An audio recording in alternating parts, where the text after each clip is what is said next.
کیش زنده است و اینجا میادگاه هنر نمایشی شده است.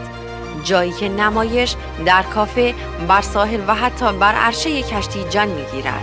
صحنه ها کوتاهند اما شور خلاقیت بی پایان. جشنواره بین المللی تئاتر کوتاه کیش الان داره 6مین دورش برگزار میشه. 5 دوره این جشنواره به شکل ملی برگزار شد و امسال اولین دوره است که به شکل بین المللی است.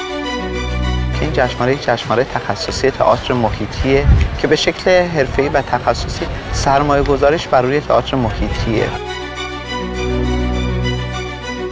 قریب به 300 تا کار برای دبیرخانه ارسال شد و 6 تا داور در 3 بخش اجرایی کارها رو به شکل مجزا بازبینی کردند. نزدیک به 20 تا اثر توی جشنواره اجرا شدن.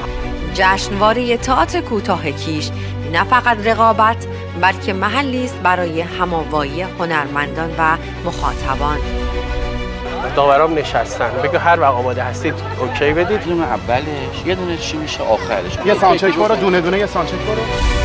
ما مفتخریم که در کیش که نگین خلیج فارس این جشنواره رو برگزار کنیم، چرا که متفاوت ترین جشنواره جهان رو مدعی هستیم داریم برگزار کنیم.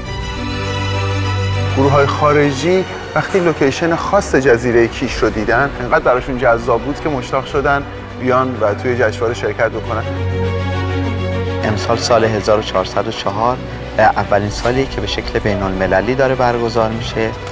کشورهای فرانسه، ترکیه، پاکستان. جشنواره تئاتر کیش یک جشنواره جریان سازه. مهم نیست که این جریان توسط کیش رقم بخوره یا شهر دیگه. مهم نتیجه است که خدا رو شکر نتیجه مطلوبه.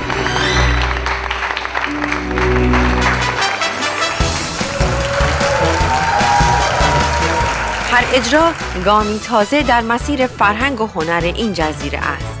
جایی که هنر روی صحنه نمیماند بلکه در قلب مردم و آینده کیش ادامه پیدا می‌کند.